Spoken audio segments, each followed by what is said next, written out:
किसी ने सही कहा है कि शादी का लड्डू जो खाए वो पछताए और जो ना खाए वो ज़्यादा पछताए। आज की जो कहानी मैं आपको सुनाने जा रहा हूँ, इस कहानी में भी कुछ ऐसे ही होता है।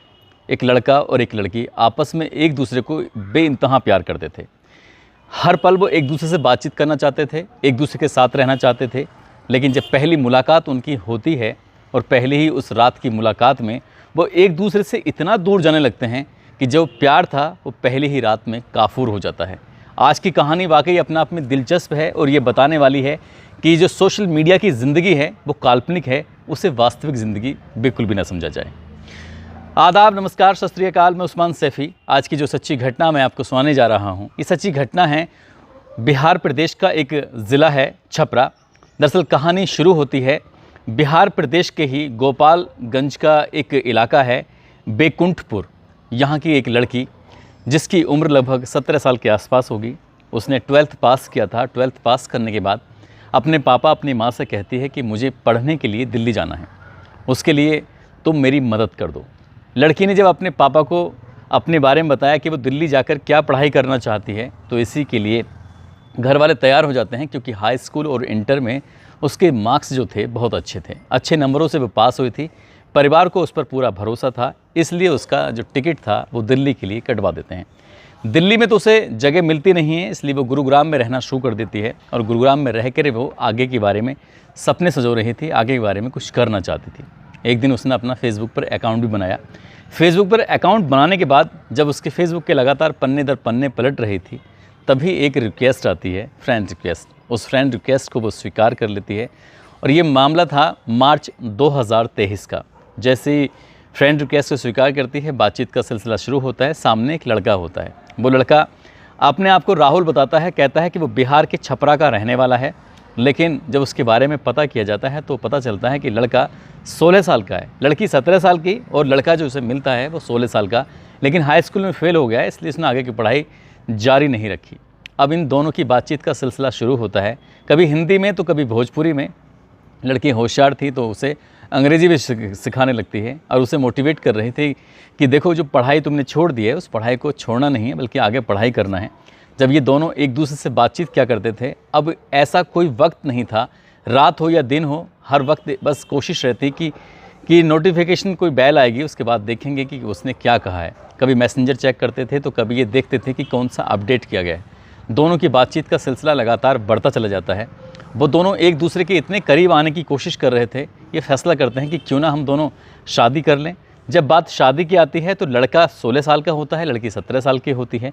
अब इसी बात को देखते हुए फैसला लेने के लिए परेशान हो जाते हैं। हालांकि 3 महीने तक लगातार उनकी चैटिंग चलती रहती है और चैट के माध्यम से उनकी बातचीत होती थी और बातचीत का जो सिलसिला था वो बहुत ज़्यादा नज़दीकी की तरफ आने लगता है। उन्हें लगता है कि शायद आगे की ज़िंदगी जो भी कुछ होगा वो देखा जाएगा, लेकिन अब दोनों साथ जिएंगे, साथ मरेंगे, अब साथ ही रहना है। बिल्कुल जो गुरुग्राम में लड़की रह रही थी गोपालगंज की, उस लड़की ने उस लड़के से कहा कि अब एक काम करते हैं, यहाँ से कहीं दूर चलते हैं। और दूर चलने की जब बारी आती है तो बिहार के छपरा की रहने वाली उस लड़की ने प्लान बनाया, तुम उधर से चलो गुरुग्राम से और मैं चलती हूँ इधर छपरा से, हम दोनों कानपुर में मुलाकात करेंगे। 2 जून यानी कि 2 जून 2023 को उनकी मुलाकात कानपुर के रेलवे स्टेशन पे होती है और स्टेशन पे जब मिलते हैं तो वो दोनों एक दूसरे को देखकर बेइंतहा खुश हो जाते हैं। ऐसा लग रहा था कि ज़िंदगी की सबसे ज़्यादा खुशियाँ उनको अब मिल चुकी हैं। अब उनके रास्ते में कोई अवरोधक नहीं है, कोई रोड़ा नहीं है। लड़का और लड़की ने फैसला किया, अपने अपने घर वापस नहीं जाएंगे और उस जगह पर नहीं जाएंगे जहाँ पर हम लोग रह रहे हैं। इसलिए उन्होंने मुंबई का टिकट कटाया, मुंबई की ट्रेन पकड़ते हैं और सीधा मुंबई पहुंच जाते हैं। मुंबई जाने के बाद सबसे पहले वो दोनों एक मंदिर जाते हैं, मंदिर जाने के बाद शादी कर लेते हैं। शादी हो जाती है। अब यहाँ से क्योंकि उनके पास इतने पैसे नहीं थे कि आगे सर्वाइव कर सकें, इसलिए लड़के ने क्या काम किया कि जो अलग अलग फैक्ट्रियाँ थीं वो फैक्ट्री में जाना शुरू कर देता है काम की तलाश में। अब काम चाहे कुछ भी मिले, कैसे भी मिले, लेकिन काम करना था, क्योंकि उसे अपना पेट पालना था, जो अपनी पत्नी थी उसका पेट पालना था। आखिरकार कड़ी मशक्क़त के बाद किसी फैक्ट्री में नौकरी लग जाती है, लेकिन नौकरी कुछ ज़्यादा अच्छी नहीं थी, मज़दूर तबके की नौकरी थी। मज़दूर वो करने लगता है, शादी हो जाती है। जब शादी हो जाती है तो पहले ही रात में लड़का किसी ना कोई बहाना बनाने लगता है। जब बहाना बना रहा था, दूसरी रात आती है, तीसरी रात आती है। इसी तरह से वो कहता है कि जब तक हम पूरी तरह से सेटल्ड नहीं हो जाते तब तक हम एक दूसरे के साथ कुछ भी ऐसा गलत नहीं करेंगे। मिलते थे, एक दूसरे से प्यार करने की कोशिश करते थे, लेकिन फिजिकल जब होने की कोशिश करते थे तभी लड़का कोई ना कोई बहाना बना दिया करता था।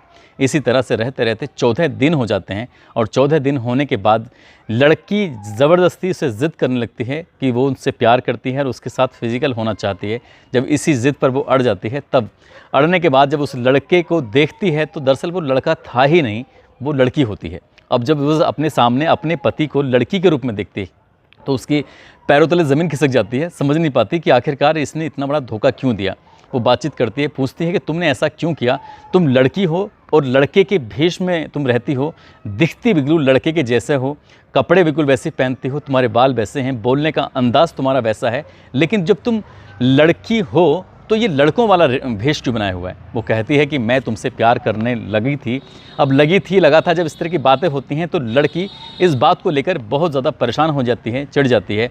इधर लड़की के जो माँ बाप हैं, छपरा वाले हों या फिर गोपालगंज वाले, दोनों ही परेशान हो जाते हैं। परिवार के लोग इन्हें लगातार तलाश कर रहे थे और तलाश इनकी बिल्कुल थम जाती है, ख़त्म हो जाती है, क्योंकि वो मिलते नहीं हैं।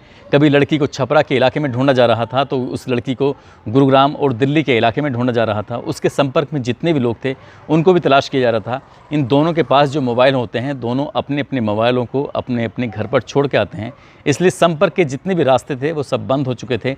जो भी उन्होंने चैट की थी, फेसबुक वगैरह, वो अकाउंट इन्होंने बंद कर दिए थे। अब घर वाले भी परेशान हो जाते हैं, लेकिन इसी बीच में मुंबई गई हुई लड़की जिस लड़के से प्यार कर लेती है, वो अपने परिवार को फ़ोन करके बताती है कि मेरे साथ बहुत बड़ा छल हुआ है। गोपालगंज में जब फ़ोन करती है, उसके बाद वो लड़की ये कहते हुए कि उसे अपने घर जाना है, अपने परिवार के पास जाना है, उसे रुकना नहीं है। जिस लड़के के बिना वो 1 सेकंड भी रुक नहीं पा रही थी, 3 महीने तक हर पल हर वक्त उससे बातचीत करती थी, चैटिंग किया करती थी, उसके नज़दीक आने की कोशिश कर रही थी, और जब उसे पता चलता है कि लड़का है ही नहीं, लड़की है, तो वो इतना ज़्यादा परेशान हो जाती है। वो एक बार फिर से अपने घर वापसी का टिकट कटा लेती है और ट्रेन में जब बैठने लगती है तो मजबूरी में जो लड़का बना हुआ था वो लड़की भी तैयार हो जाती है और उसके साथ वापस आ जाते हैं। सीधा पहुंचती है छपरा। छपरा आने के बाद जो एक एकमा थाना क्षेत्र है उसके गांव में उसे लेके जाती है, जाकर कहती है कि तुम्हारी जो लड़की है वो लड़का बनकर घूम रही है, ये सही नहीं है। मामला पुलिस तक पहुंचता है। जब पुलिस इन दोनों के परिवार वालों को पास में बुलाते हैं, पास में बुलाने के बाद उनसे बातचीत करते हैं, और यही बात थाने के माध्यम से जब सोशल मीडिया पर पता चलती है कि एक लड़की जो कि उसने फेसबुक पर अपना एक ऐसा अकाउंट बनाया था जिससे सबको लग रहा था कि ये लड़का है, जबकि वो लड़का था ही नहीं, लड़की थी। और जब ये बात आती है सोशल मीडिया के माध्यम से लोगों को पता चलती है तो लोगों को लग रहा था कि फेसबुक पर आने वाले या होने वाले जो प्यार होता है, सोशल मीडिया के माध्यम से जो जितनी भी प्रेम कहानियाँ होती हैं उसमें से ज़्यादातर प्रेम कहानियाँ कुछ ऐसे ही होती हैं। वो ज़्यादा दिन तक या तो परवान नहीं चल पाती हैं या परवान चढ़ भी जाती हैं तो उनकी लाइफ ज़्यादा दिन होती नहीं है। इस कहानी में भी कुछ ऐसे ही होता है, क्योंकि दोनों नाबालिग होती हैं। उन दोनों को शेल्टर होम भेजा गया था ताकि वो जो भी कानून प्रक्रिया होती है, मनोचिकित्सक के पास उनकी काउंसलिंग कराई गई थी। जो उन्हें लड़की को खासकर जो आघात लगा था, उसे परेशानी हुई थी, उस बात को लेकर कहीं भविष्य में इसके साथ कहीं कोई गलत कदम न उठाए। तो इसी बात को लेकर पुलिस वालों ने, जब उनका एक टाइम होता है मनोचिकित्सक के बाद, काउंसलिंग कराने के बाद, उन दोनों को उनके परिवार की सुपुर्दगी में कर दिया गया था। और हैरान करने वाली बात यह भी थी कि लड़की घर पहुंची थी तब भी उसने अपनी मांग में सिंदूर भरा हुआ था। दोस्तों, इस पूरे घटनाक्रम को सुनाने का उद्देश्य किसी को परेशान करना नहीं है, किसी का दिल दुखाना नहीं है, बल्कि आपको जागरूक करना है, आपको सचेत करना है, आपको बताना है, आपको जताना है कि फेसबुक या अन्य कोई प्लेटफॉर्म जो होते हैं, चाहे वो इंस्टाग्राम हो, इन प्लेटफॉर्म पर कई बार दोस्ती हो जाती हैं। दोस्ती होने के बाद वहाँ पर हमेशा अच्छा ही दिखाने की कोशिश की जाती है, लेकिन जो ज़िंदगी का असली सच होता है उसको बहुत बाद में जब पता चलता है तब दिल टूट जाते हैं और रिश्ते भी टूट जाते हैं। और ऐसे रिश्ते जो कमज़ोर बुनियाद पर रखे जाते हैं वो कभी कामयाब नहीं होते, जैसे कि इस लड़की की कहानी में हुआ था। दोस्तों, जाते जाते आज मनोज कुमार हैं और महेंद्र कुमार, ये दोनों जुड़वा भाई हैं। आज इन दोनों का जन्मदिन है। इनको दोनों भाइयों को जन्मदिन की बहुत सारी शुभकामनाएँ, बहुत बहुत मुबारकबाद। साथ ही नारायणपुर के ब्रजेश कुमार हैं, मेरठ के रमन कुमार हैं, आज इनका भी जन्मदिन है। इन दोनों को भी जन्मदिन की बहुत सारी शुभकामनाएं, बहुत बहुत मुबारकबाद। साथ ही मोहम्मद इरशाद, सोहम सिंह, इमरान चौधरी, मधु सिंह, तौफीक खान, मोहम्मद अजहर, अभिषेक दुबे, ठाकुर सत्येंद्र सिंह जसवंत नगर के रहने वाले हैं, रोशन सिंह, बिट्टू गुप्ता, पप्पू चौहान दिल्ली के रहने वाले हैं। इन लोगों ने नाम लेने की अपील की थी। आप सब लोग अपना ख्याल रखें, सुरक्षित रहें। जय हिंद, जय भारत।